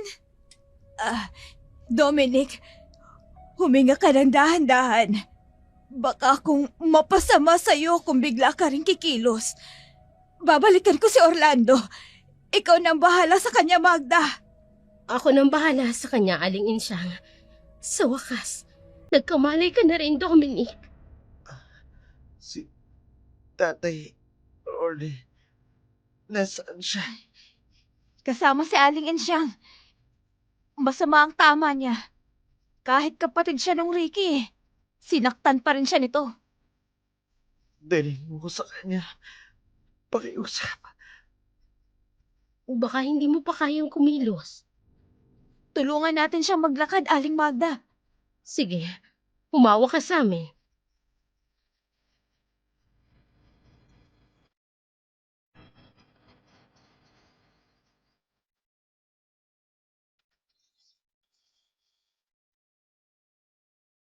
Matapos ang pag-uusal niya ng maikling panalangin, sumuot si Orly sa bintanang nakabukas. Doon, mabilisan niyang nahablutang isang batang nakaupo roon. Tiyempong si Dominic ito, na panay ang ubo. Bago pa man sumabog ang bus, matagumpay niya nang nailabas ang bata. Nawalan ito ng malay, kaya dinala niya agad ito sa kanyang kaibigang si Insyang. Doon na inakala ni Magda na napasama na ang kanyang anak sa tuluyang pagsabog ng bus na sinasakyan nito. Hindi alam ni Insyang na ang batang pinaalagaan sa kanya noon ni Orly ay ang nawawalang anak pala ni Magda. Nakilala kasi ni Aling Insyang si Magda noong nagka-depresyon ito at nagpagaling sa ospital na volunteer niyang pinapasukan at palibasa si Orlando. Dating nagtatago dahil sa dating kaso na kinasasangkutan, child trafficking. Ang kaibahan lamang nito, malambing na bata si Sam at Dominic na kanyang nakuha. Kaya inampun niya ito at inalagaan. Kaya't itinuri niyang anak ang dalawang ito. Napayakap si Dominic sa kanyang tatay Orly. Doon niya naunawaan, parte pala ito ng kanyang nakaraan. At hindi lang basta panaginip lang. Hindi na napigilan pa ni Magda ang maiyaka sa kanyang mga narinig.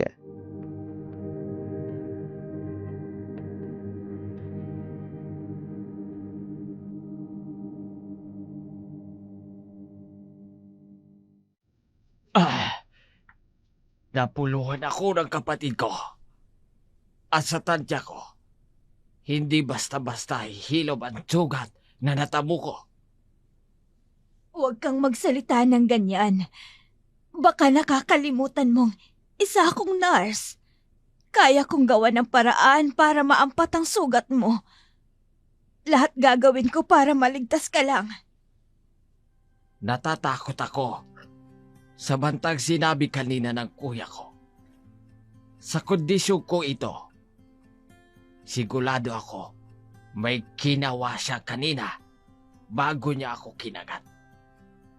At alam ko, may kinalaban ito sa pagkikig-aswang niya. Kahit ano pang sabihin mo, makapangyarihan pa rin ang Panginoong Diyos. Walang sumpa ang maaaring isalin sa iyo. Manalig ka lang sa Kanya. Tay Orly, Dominic, nagkamalay ka na. Kumusta ang pakiramdam mo? ayos lang po ako. Maputi naman kung kanon. Mapapanatag ng kalooban ko. Kumalma ka na. Tapos na ang lahat. Wala nang mag-uutos pa sa inyong mandukot ng kabataan. Makakapamuhay na kayo ng normal. Oo nga eh. Muntikan pa akong maging asawa ng matandang yun. Buti na lang pumalag si Among Orly. Nagkamali ako sa ginawa kong pagpasok sa inyo sa pandurukot. Dadagdagan ko pa ba? Sa pagkakataon, papatayin na kayo ng kapatid kong yon? May itatanong lang po sana ako sa inyo, Tay Orly. Ano ba yon? Alam ko, hindi po ito ang tamang panahon para pag-usapan ng bagay na to. Pero kanina, nang bago ako biyagi ng kapatid mo, at pagkatapos mawalan ako ng malay, may paulit-ulit akong napapanaginipan. Tanging mukha mo lang ang malinaw kong nakikita. Hindi ko alam kung nagkataon lang o malinaw kong nakikita. Hindi ko alam kung nagkataon na may ibig sabihin iparating sa akin. Ano yung mga pangyayari na yun? Nakakulong raw ako sa isang nagliliyab na lugar. Nakita ko yung mukha ng may kumakarga sa akin. Mula sa nagliliyab na lugar na yun. May kinalaman ba yun sa nakaraan ko? Nagugulan ako. Teka sandali. Anong sinasabi mong nagliliyab na lugar? Ano bang gusto mong sabihin, Dominic? Ito na at tamang panahon para malaman mo ang ibig sabihin ng panaginip mong iyon. Hindi na maipakakaila ang nakaraan kung paano kita nakuha noon. Teka, anong ibig mong sabihin, Mang Orly? Paano mo ba nakuha noon si Dominic?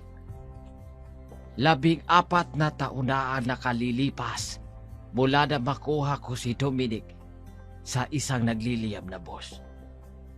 Nasumalpok sa isang poste kung saan ako'y tahimik na nakaupo sa isang bangketa. Tulungan niyo ako! Sirain natin ang pintuan! Kailangang mailabas ang mga bata sa loob! Alam kong buhay pa sila! Tulungan niyo ako! Delikado yung sinasabi mo. Lalo lang magliliyab yan dahil papasok ang hangin. Maghintay na lang tayo sa bumbelo. Pero ang anak ko, nasa loob pa ng bus! Kailangan ko siya mailigtas! Nico, anak! Wala nang ulas para maintay ng bumbelo. May nakikita akong daanan para makapagligtas ako ng kahit isa bata. Panginoon, gabayan po ninyo ako.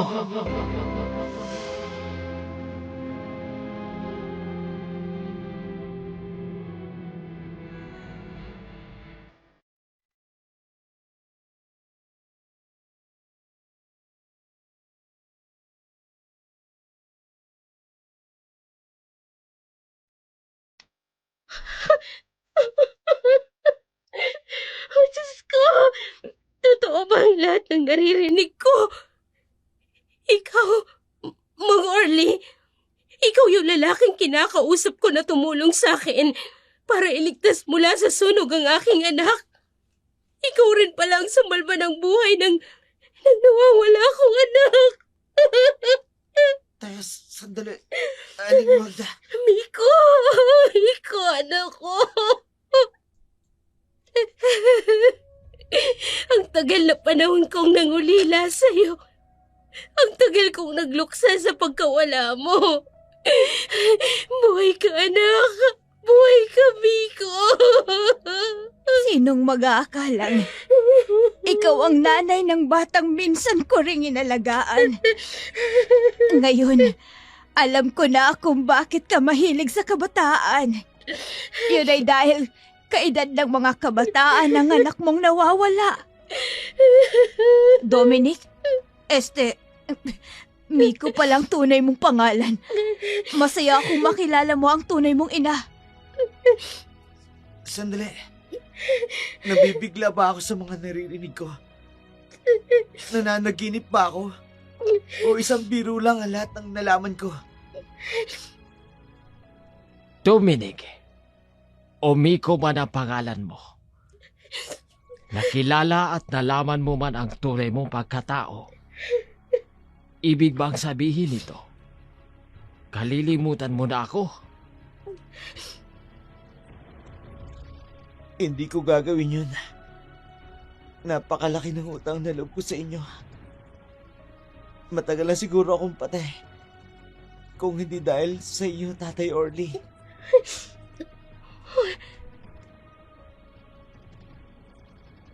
Tama na yung pag-iyak mo. Mukhang nakalimot na tayo. sa totoong problemang kakaharapin ng mga batang ito, alam naman nating may dapat silang pagbayaran. Hayan ng mga pulis. Sigurado akong si Berto ang tumawag sa kanila. Mabuti pa. Lumabas na kayo. Ako na bahala mapawalang sala ang dalawang bata.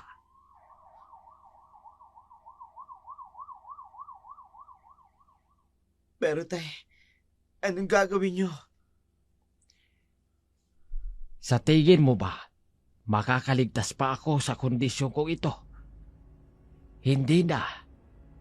Ngayon kilala mo na ang iyong ina. Mapapanatag ako may maaga-alaga sa inyo. Among Orly, paano naman ako? Ano ka ba? Si Magda. Sigurado akong hindi ka rin niya pababayaan. Tama ka. Ako na ang mag-aalaga sa inyo. Ano pa pong hinintay nyo? Andyan na po ang mga pulis. Insyang, patawalin mo na ako.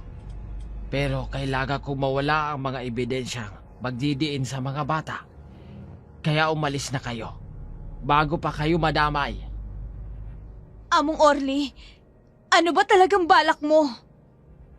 Pasasabugin ko ang buong bodega. Iwanan niyo na ako. Palaan ko na rin ito pala. Putulin ang sumpang binitawan sa akin ng aking kapatid. Isipin niyo na lang, kabayalan at sakripisyo ko ito sa lahat ng mga naging kasalanan ko mula pa noon hanggang ngayon. Orlando, iiwanan mo na talaga ako ng tuluyan. Patawad din siyang. Kung muli na naman tayo makakahiwalay, sa pagkakataong ito, masaya ako na makita kang muli sa kahuli-hulihang sandali. Sa loob! Halugugin ninyo ang loob! Dalian nyo! Tayo na. Nandyan ang mga pulis. Kailangan na nating umalis. Tay Orly, huwag sa ganitong paraan. Pakiusap. Umalis na kayo! Bilis! Tayo na. Wala nang aangal pa. Para ito sa inyong dalawa ni Sam, Dominic. Wag na! Hinsang! Dominic!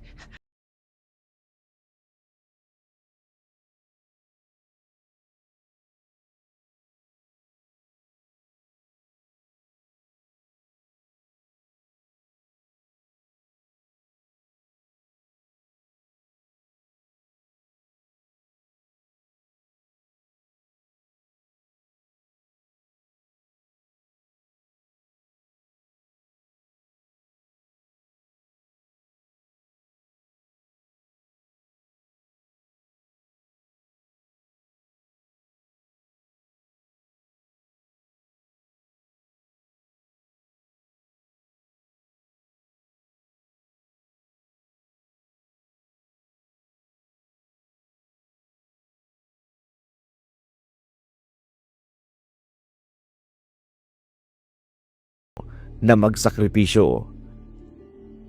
Sapat na raw nakabayaran ng buhay niya para makabawi sa malaking kasalanan para sa mga kabataan. Ilang taong namuhay sila sa kasinungalingan, masamang gawain, maging ang kamatayan ng mga batang naging biktima nila. Alam ni Magda na nagawa lamang ito na gawin ni Mang Orlando para maprotektahan si Dominic at si Sam, para hindi maungkat at maimbestigahan ang bodega.